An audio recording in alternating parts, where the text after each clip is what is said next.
now for the next 30 minutes, As the World Turns. And I thought about it, and I gave it a great deal of thought, Grandpa.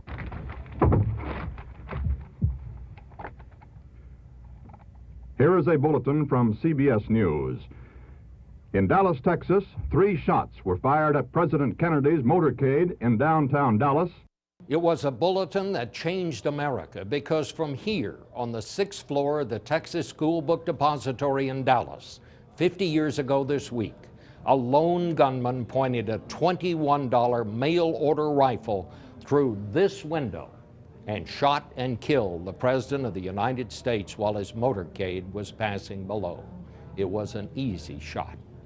Today on Face the Nation, we'll devote our broadcast to that event, the legacy of our 35th President, John F. Kennedy, and the impact of that weekend on America. We'll talk to Luci Baines Johnson, whose father was sworn in to succeed Kennedy within hours of his death. We'll hear from reporters who covered the story, Hugh Aynesworth of the Dallas Morning News and Mike Cochran of the Associated Press, and Ronald Jones, a Parkland Hospital doctor who treated the president and Lee Harvey Oswald that weekend. We'll put it all in context with historians Thurston Clarke, author of Kennedy's Last 100 Days, the University of Virginia's Larry Sabato, author of The Kennedy Half Century, and Douglas Brinkley, author of Cronkite. Plus, Peggy Noonan of the Wall Street Journal and Harvard University's David Gergen. The Kennedy assassination 50 years later on Face the Nation.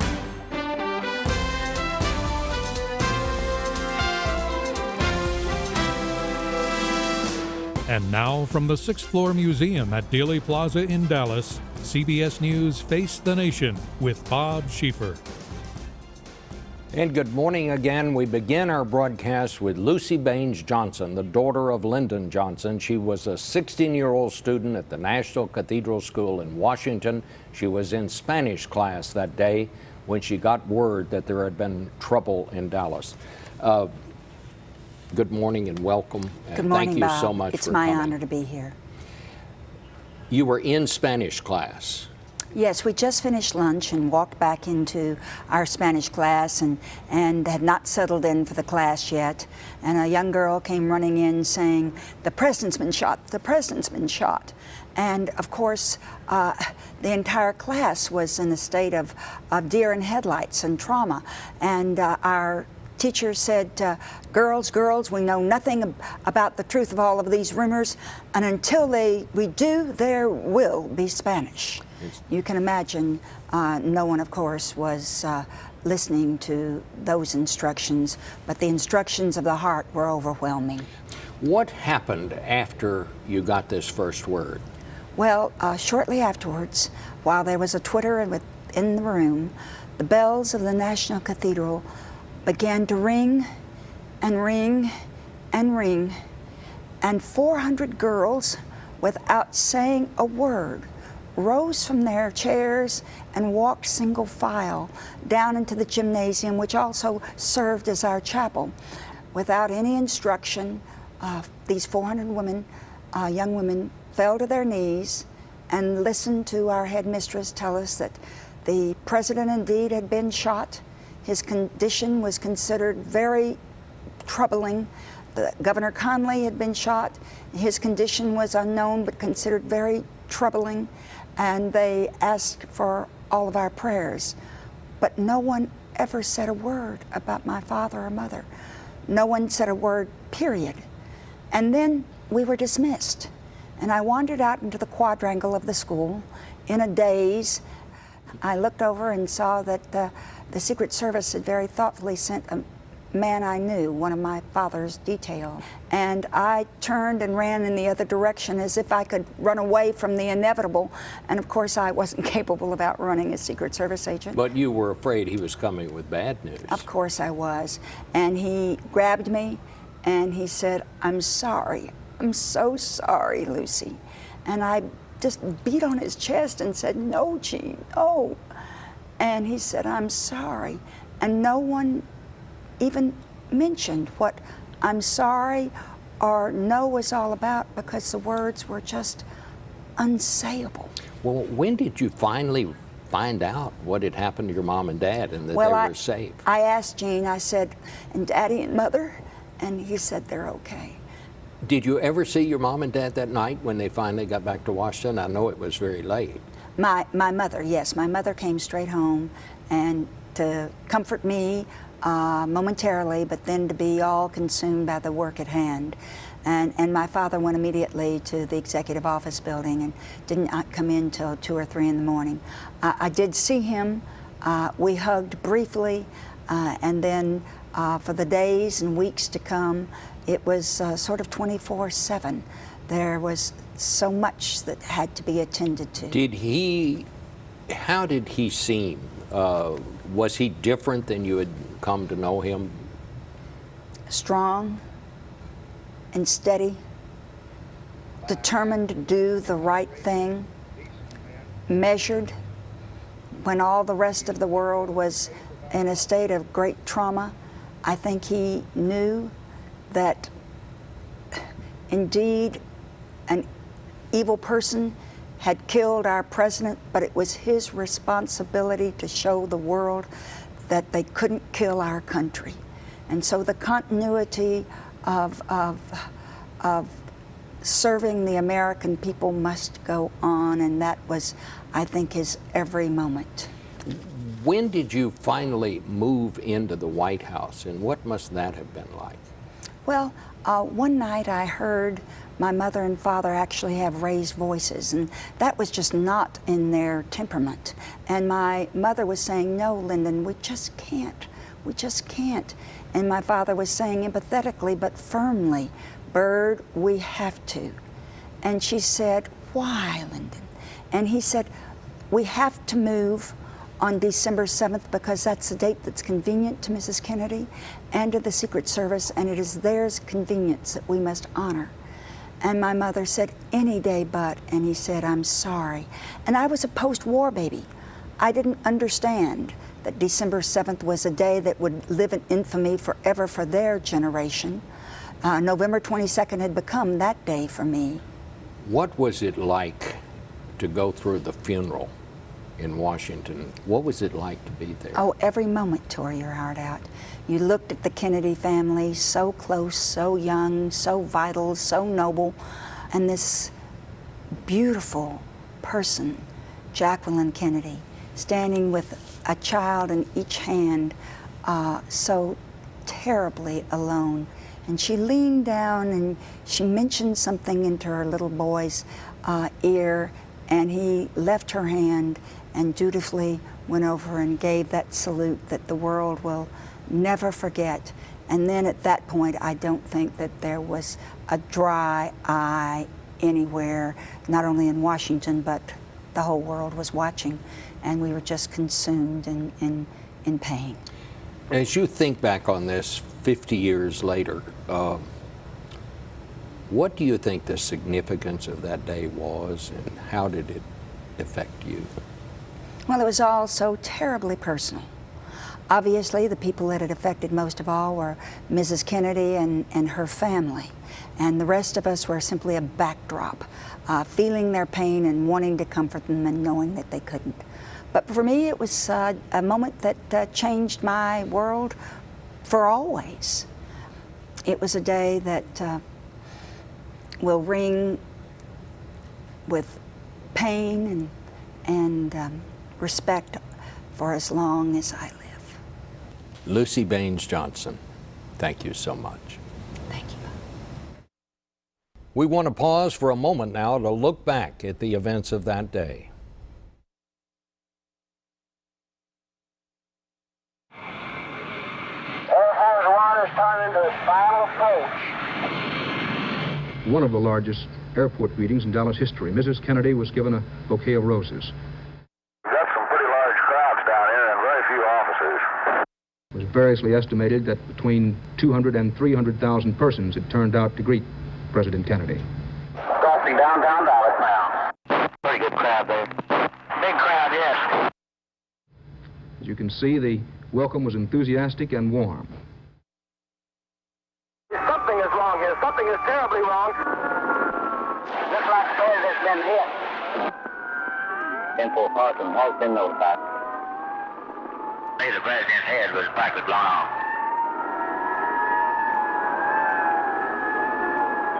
President Kennedy has been shot by a would-be assassin in Dallas, Texas.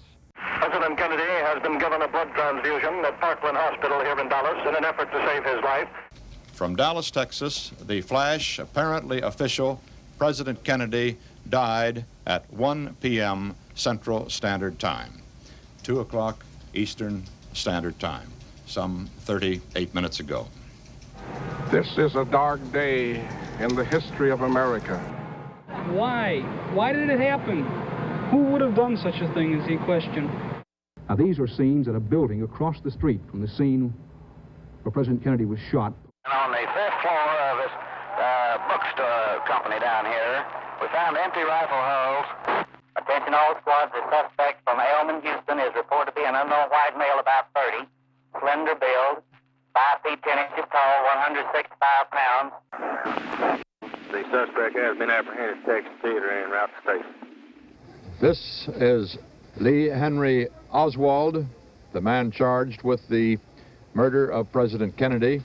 But here is Oswald at the police station. He is saying there, I did not do it. I did not do it. Vice President Lyndon Johnson has left the hospital. Presumably, he will be taking the oath of office shortly and become the 36th President of the United States. I do solemnly swear that I will faithfully execute. President Johnson is flying back to Washington to actively take over the reins of government. We don't need anything else out here. We don't need an ambulance or anything. It's just a matter of cleaning up now.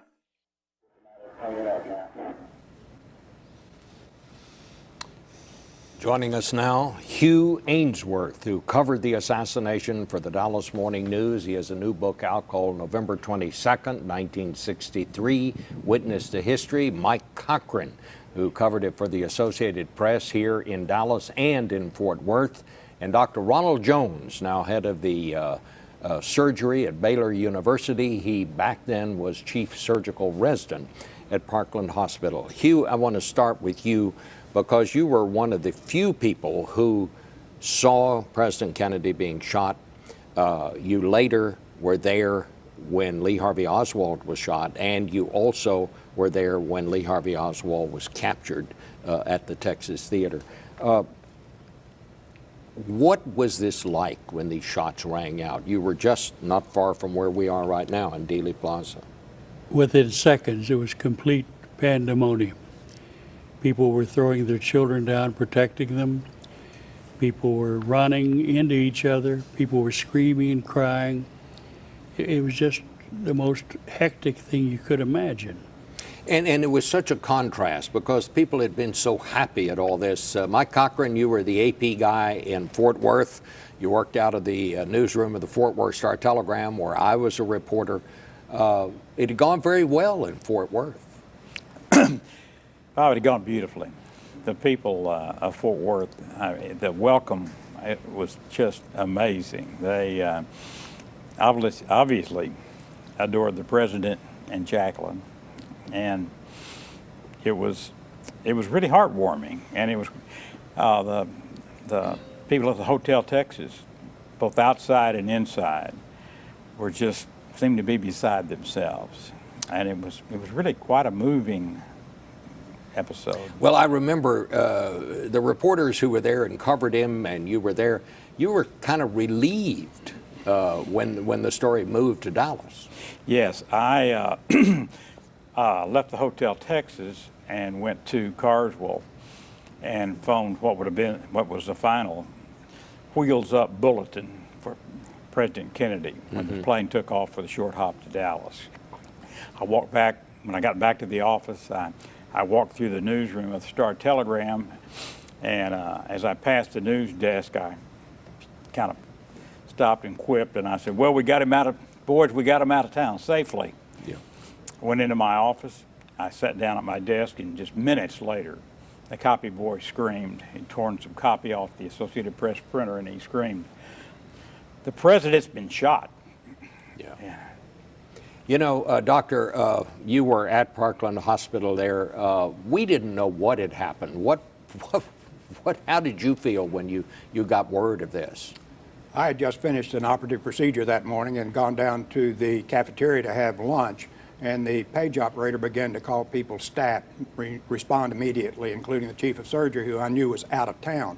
And I called the operator and I said, "Why are you paging everyone stat?" And she said, "Dr. Jones, the president's been shot and they're bringing him to the emergency room and they need physicians right away."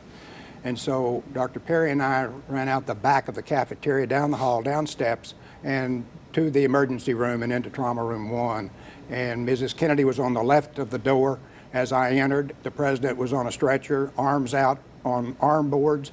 And I noticed a small hole in the front of the neck that I may estimate to be about 1/4 of an inch. And I knew he had a large wound in the back of his head, the extent of which I wasn't sure because we hadn't examined him that closely. And Dr. Carrico was trying to get an airway going, and Dr. Perry decided he would do a tracheotomy, and I would do a cut down in the upper arm. And he was alive at that point, but just barely. Dr. Carrico thought he had seen some attempts at respiration. Whether that was true or just a neurologic response, I don't know. When I saw him, he was motionless, his eyes were open, he was staring, and I never saw any evidence of life as such. But nevertheless, we decided to try to do something rather than do nothing, because occasionally you can get somebody brought back, but we didn't know the extent of that brain injury at that time. All right, we're going to take a break here, and then we're going to come back and talk about what happened after that in a minute.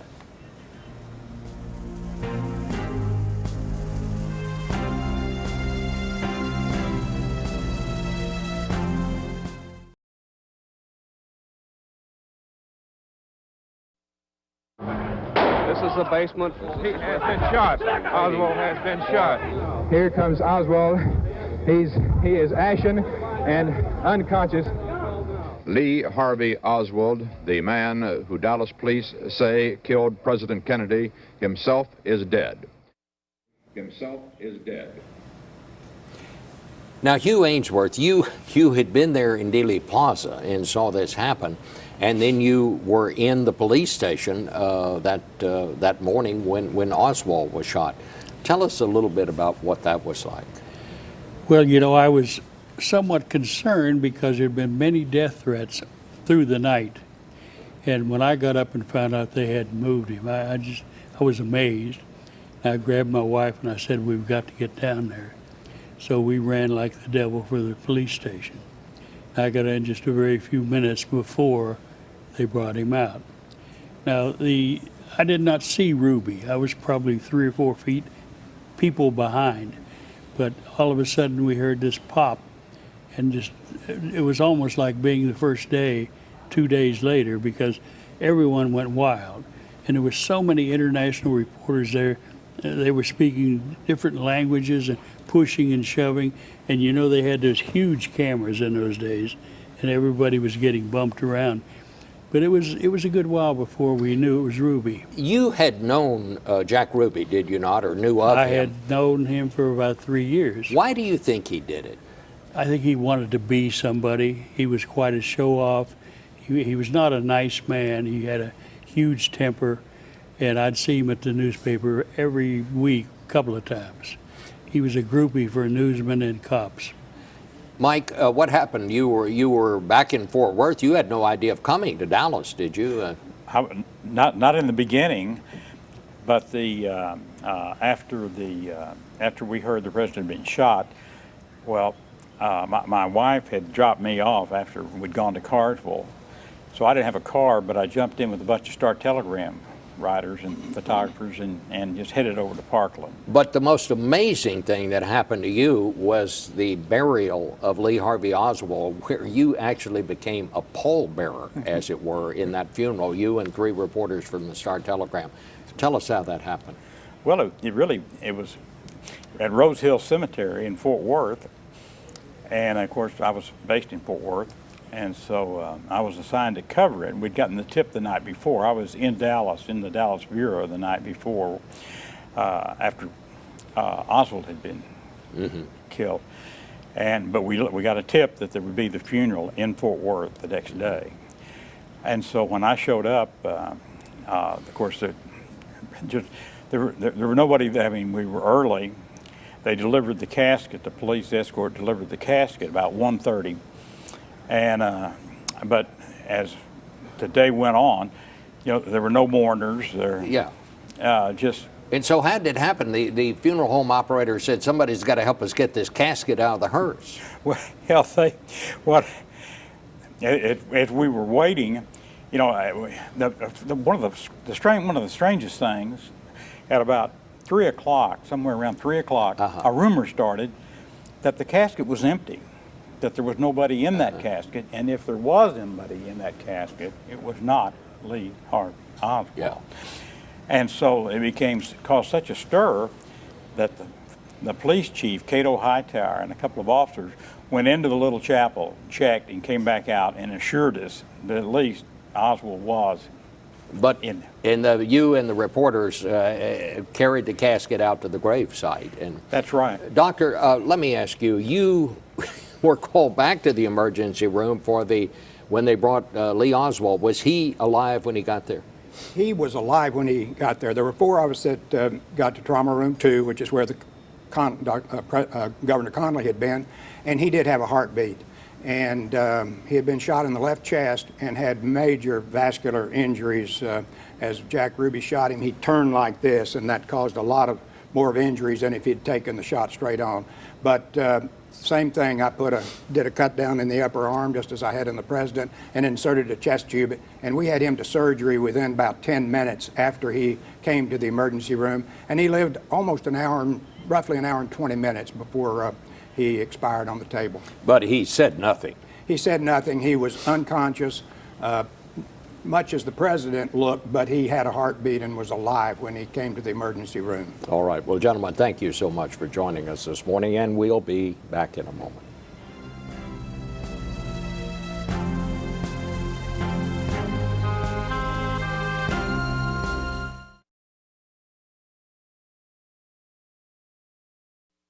CBS News will continue our coverage of the 50th anniversary of the Kennedy assassination all this week across all platforms.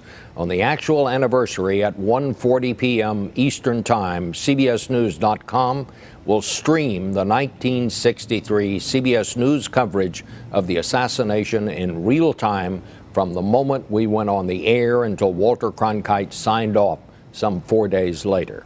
In addition to reports throughout the week, Scott Pelley will anchor the evening news from Dealey Plaza Friday. We'll be back in a minute.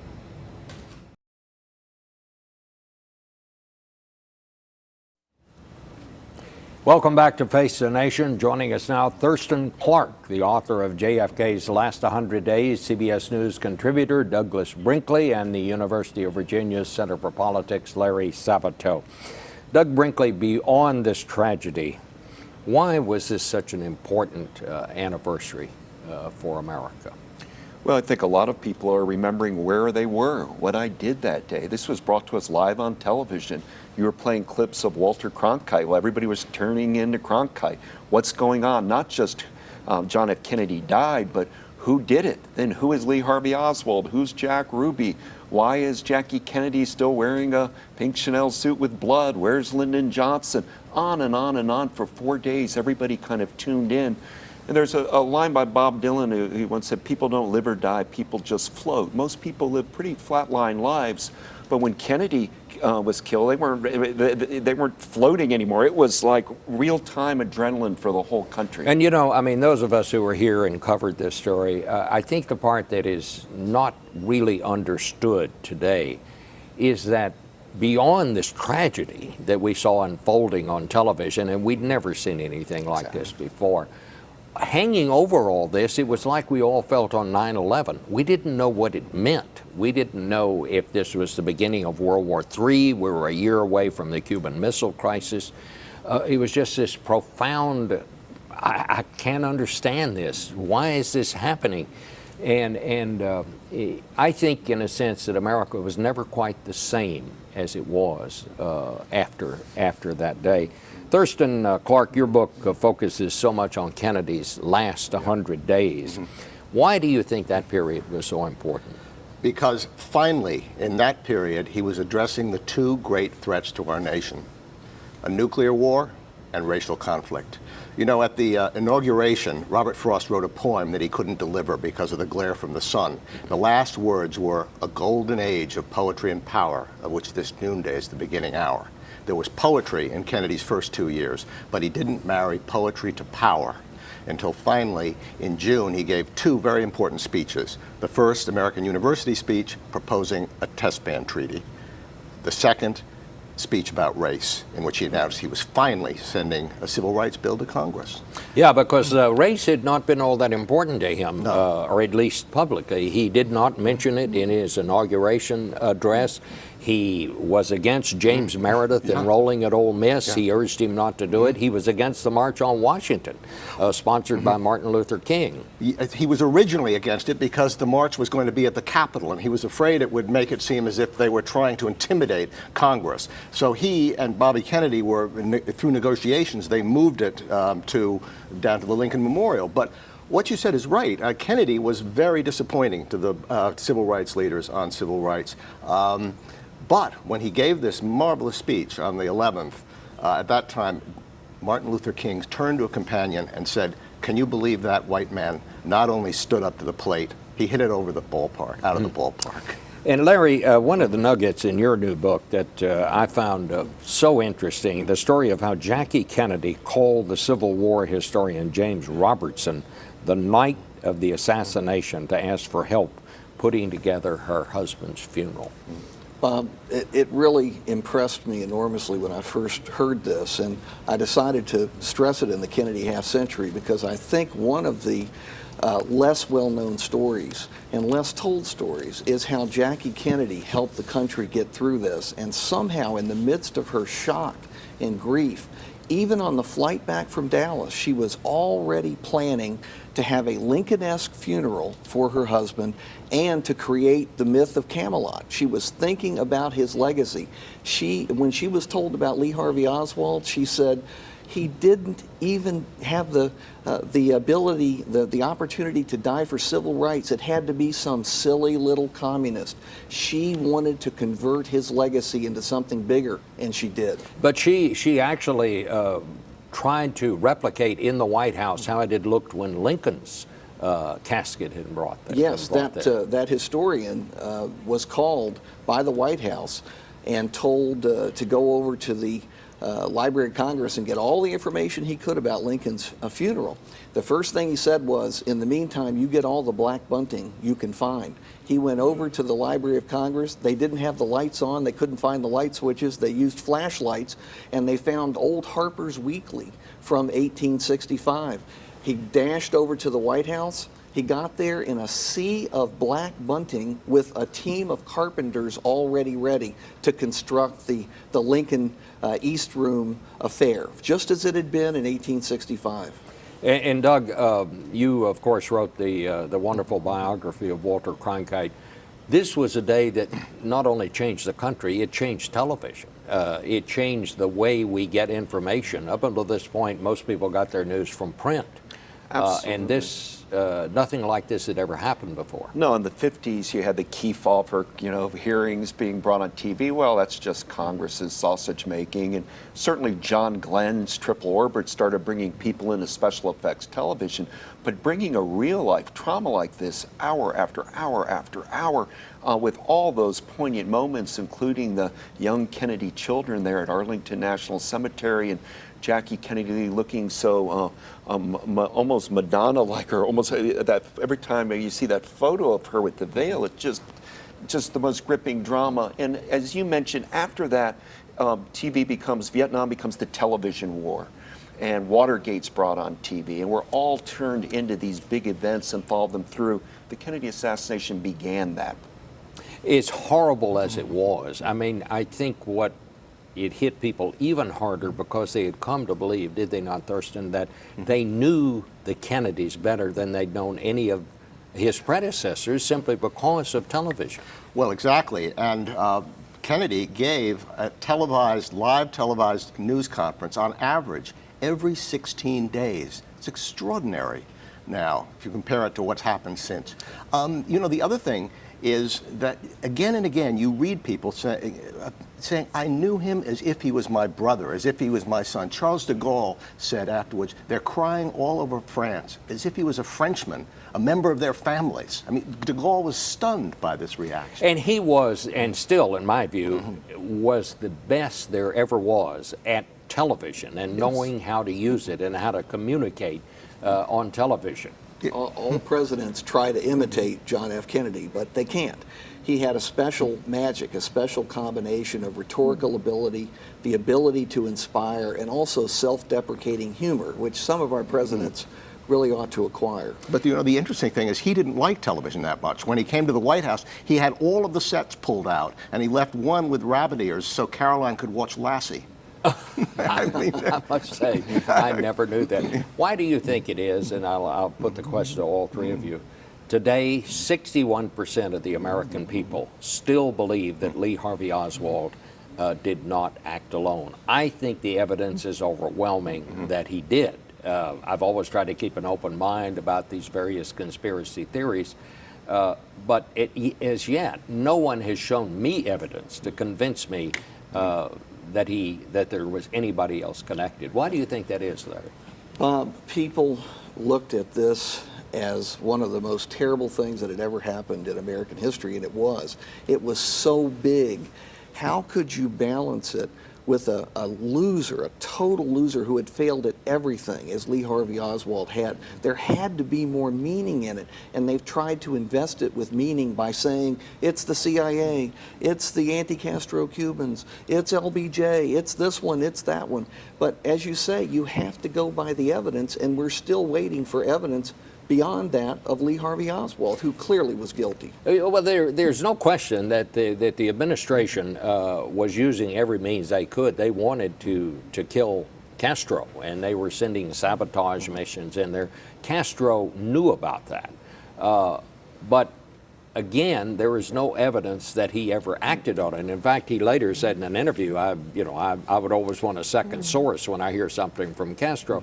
But he said, I'm smarter than that, basically. He said they would have obliterated this island if I had done something like that. Look, it's clear Lee Harvey Oswald killed John F. Kennedy, and you ask why people wonder. I interviewed Gerald Ford at Rancho Mirage once for a book, and I was asking about NATO and the fall of Saigon and his presidency, and he said, come here. He said, look at this, and it was a little stack like this. He said, this is my incoming about my presidency.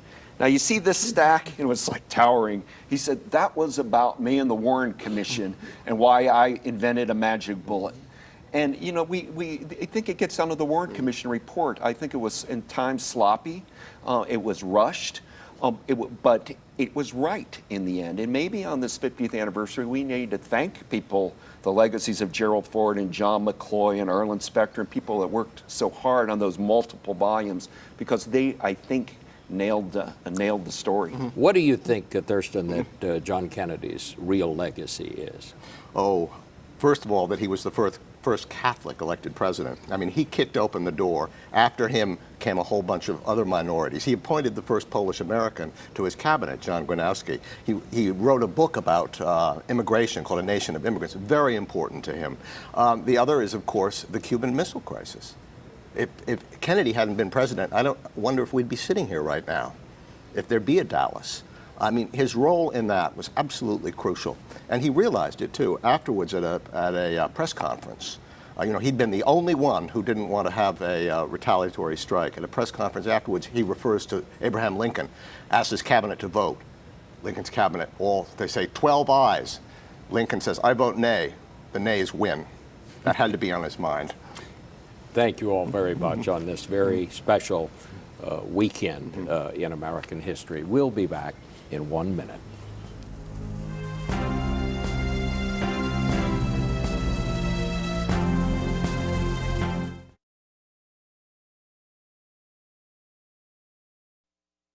Everything we saw him do seemed to betray a huge enjoyment of life. He seemed to grasp from the beginning that life is one fast-moving train, and you have to jump aboard and hold on to your hat and relish the sweep of the wind as it rushes by. You have to enjoy the journey. It's unthankful not to. I think that's how his country remembers him. in his joy. We're back now with our friends Peggy Noonan, the columnist for the Wall Street Journal, and Harvard University's David Gergen, both of whom worked for Ronald Reagan. David also worked, of course, for President Clinton. Now, Peggy, you were a speechwriter for Ronald Reagan. I know that presidents write every word of every speech, but that was a particularly eloquent thing there. Did you maybe help him, draft it, work with him a little? I worked with him on that. That was in 1985, June of 85. The President and Mrs. Reagan were very fond of Jackie Kennedy and her children, and they came to him personally and said, we're having a fundraiser for this library that we're starting. Could you help us? And the JFK library at that point had not been fully endowed. And the Reagans, Ronald and Nancy Reagan, thought, that's history. That's not partisan. That's not anything like that. Let's help them be a repository for history. So very graciously, the President, the First Lady, went over to Ted Kennedy's house in McLean, Virginia, and spoke about the nature and personality and character of this man Ronald Reagan had politically opposed, and yet on a personal level was appreciating very deeply, and it was very touching. It was nice. It was like the old days where you could be nice to the other side. I tell you, there is one kind of bipartisan thing in recent history, isn't there, David? And that is that every president wants to sort of be like Jack Kennedy in a way. Absolutely. And borrow from him. Absolutely. After Lincoln died, there was historians wrote that every president wanted to get right with Lincoln. Yeah. They wanted to walk in his footsteps and be in the mantle of Lincoln. And that happened after John F. Kennedy. Yeah. You know, Larry Sabato's book, you just had him on as a guest here, is very much about every president drew upon Kennedy, especially Bill Clinton. You know, remember that famous scene when Kennedy was young, came to the White House, and he sort of reached out and touched the hand of God. And he was always influenced by it and drew heavily upon it in his rhetoric and in his actions. What do you, I'd have just the same question to both of you. What do you think this anniversary means for the country? I think it's very important for people who were not alive when this happened to understand as much as they can about this. Sure. What is it that you find most important, Peggy? Well, it is the 50th anniversary. This may be the last time we remember this shattering historical event. The last time we remember it on this level. You know, the 60th and 70th won't be like this, and so many people who can talk about it will have left. Look, this was a moment that for two generations of Americans was quite something that entered their minds and their imaginations forever. For the baby boomers of America, the biggest generation in U.S. history, they watched it live on this new thing called TV. I was a baby boomer. I can remember when we got our first TV, just about 1959. So it was just amazing to have this shattering event, enter your living room and to enter your head. For our parents, the greatest generation, Jack Kennedy's generation, it was losing one of their own, one who'd fought World War II with them, and they thought very much as Mary McCrory, whom you knew, once had a conversation with Pat Moynihan in which Mary, waiting online to see John Kennedy's casket at the Capitol, she looked at Pat Moynihan and she said, "What are we doing at Jack Kennedy's funeral? I can't believe it. We will never laugh again." And Pat Moynihan said, "We'll laugh again, but we'll never be young again." And so that was another generation that was just hit by this historical event. Yeah, you said last night on the special, Bob, that it was a loss of innocence. And I think that captures it absolutely right. For so many people, America seemed to be at peace with the world. We were prospering. We had this sort of sense that we could go anywhere and do anything. And we had then entered, that was the dawn of a new age. It was a tumultuous period that followed. There was a real sense, you know, we often quoted Yeats in the 60s and 70s about things fall apart. The center cannot hold. It was from his poem, The Second Coming after the World War I. There was also something, I think we were robbed of a sense of the future. It was very different from the Lincoln assassination when there was an equal amount of grief, but there was a sense when Lincoln died that his work was completed by April of 1865. The war was basically over. Whereas with Kennedy, it was just beginning. And there was a sense that somehow this silly little communist, as Jackie Kennedy called him, had stolen our future. Yeah. You know, Luci Johnson, when I talked to her, and she said, and I was talking to her after we did the part on camera, she said over and over her father kept saying, I've got to show them. We've got to show them. They killed our president, but they haven't killed our country. Everything he did, Lyndon Johnson was concerned about how it would be viewed by Khrushchev and the Soviets, because they didn't know at that point what this was all about. And I think while it was one of the most tragic periods in our history, it was also a time that we can all be proud of, because when Lyndon Johnson stepped off that airplane, he was in command, and the President of the United States had been shot, but there was another president there, and the Constitution once again had held. Yeah, we had to prove we had it all together, and he did. LBJ understood not only is the world watching, American young people are watching. People are anxious. We hadn't been through a moment like this in a very, very long time, and he knew that the strength of the system, the continuity of the presidency, the seamless continuity of our politics, everybody must be reminded that continues. We're going to grieve, we're going to mark this tragedy, but nothing changes here. America goes on. David, why do you think so many people still cannot accept the fact that Lee Harvey Oswald acted alone? Well, I think that the shooting really opened this new age of skepticism, too, and we're very doubtful of what we're told by public authorities. Of course, that's gotten much worse in recent years, and as we're going through a particularly acute period of that right now.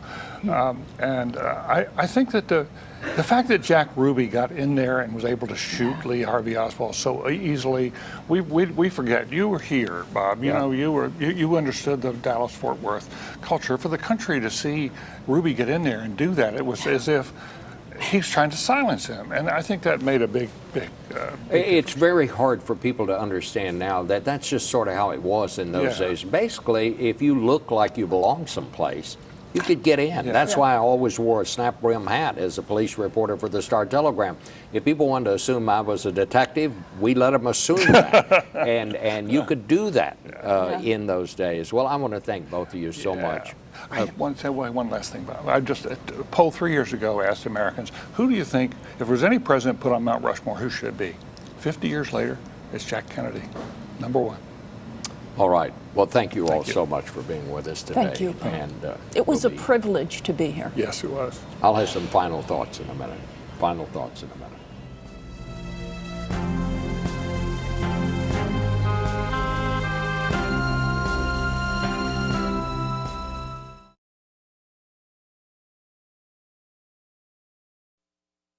When I arrived in Argentina in 1983 to cover the war with Great Britain over the Falkland Islands, I was told Argentina had no reliable history.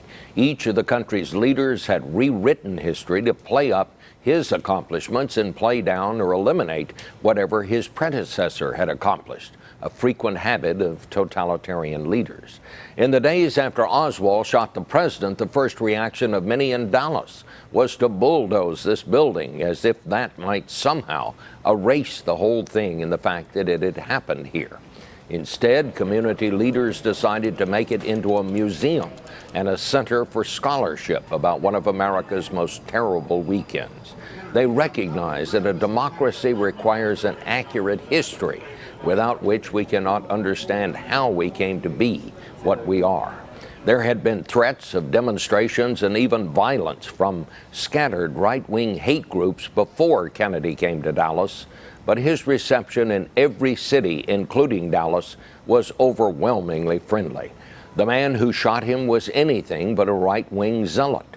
He was an itinerant loner, a loser and a failure who had defected to the Soviet Union.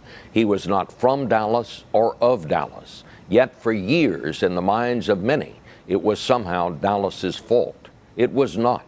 And the 6th floor museum at Dealey Plaza has helped us understand that. We may never understand why Oswald did it, but the assassination could have happened in any city in America. Back in a minute.